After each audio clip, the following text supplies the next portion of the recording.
Hi, I'm Jeremy. And I'm Ben. Together we are 15 degrees north. Today we're going to show you the sights and sounds of Armenia.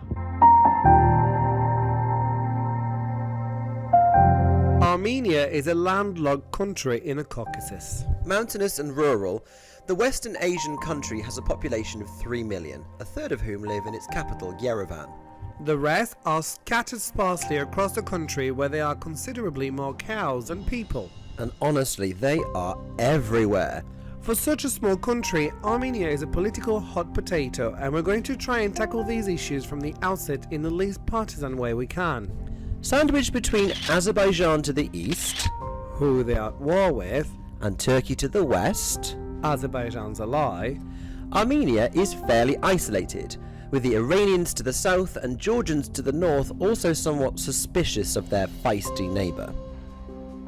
They've been in the news a lot over recent years for their territory conflict over Nagorno-Karabakh. You see, the problem for Armenia, who are an ancient people, is that they have quite a wide diaspora of people beyond their own borders. When the country gained its independence from the USSR in 1991, it formed around the borders set by the Russians during its Soviet days. But there are numerous ethnic Armenians living in Azerbaijan, with a high concentration in Nagorno-Karabakh, hence the dispute, and in Turkey.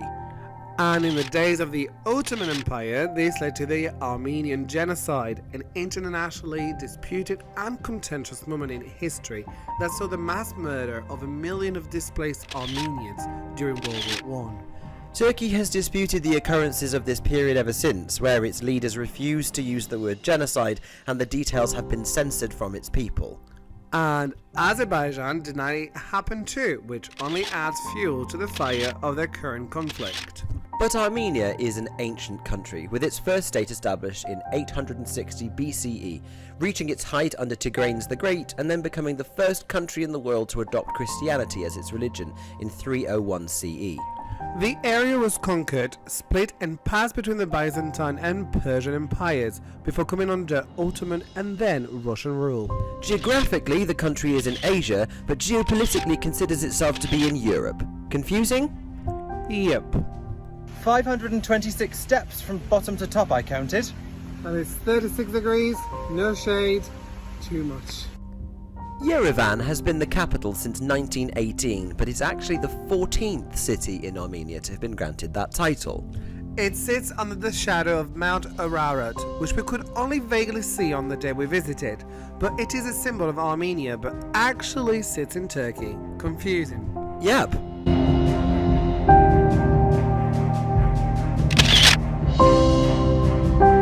Armenia is most famous for its monasteries, which are peppered across the mountains throughout the country. Many of these are ancient, and we're not just talking about medieval churches similar to the ones that you can find all across Europe. No, we are talking about the churches that date back as far as the 4th and 5th centuries.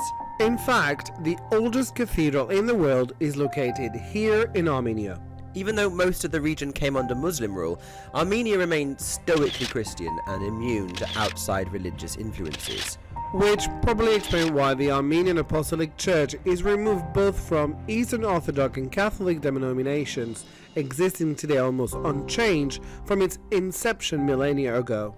And as we all know, wine plays a fairly significant part in Christianity, so it's hardly surprising that Armenia is one of the biggest wine-producing nations outside Europe. And its wine is so good.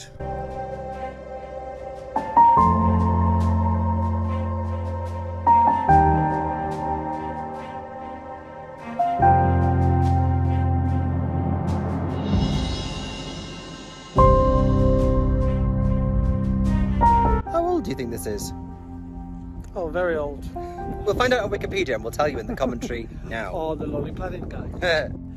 Well, I thought it might be from the Romans. I was wrong. And I thought maybe Alexander the Great built it. I was also wrong. So who built it? The Armenians themselves, to honor the sun god Mira in the 1st century CE. Well, I wasn't expecting that at all. The Garni temple is the most famous landmark in Armenia, dating from before its Christianization. But when the country converted, it converted in style, plonking a monastery in pretty much every scenic spot in the country.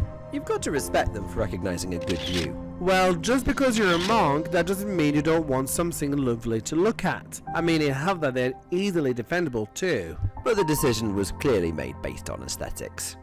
Yes, sure. Armenia is said to be the cradle of Christianity, and honestly, looking at these buildings, you can easily see why.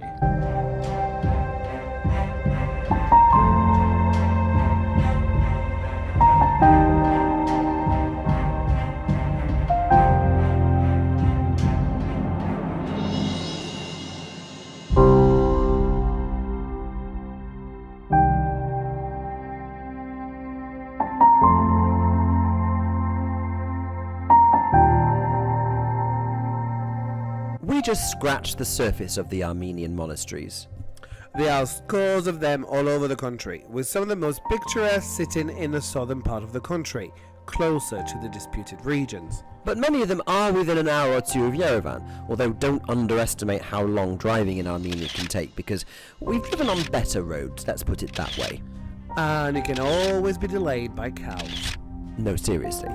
But despite its political tensions, roads and cows, Armenia is absolutely worth visiting, with some of the most striking scenery in the region. So, dare we say it? Armenia is the jewel of the Caucasus. Well, I'm sure Azerbaijan would have something to say about that.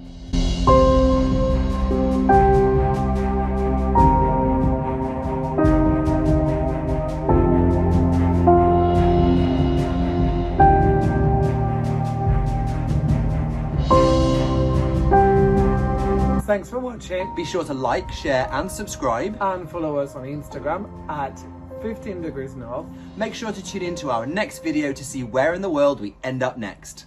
See ya. Bye!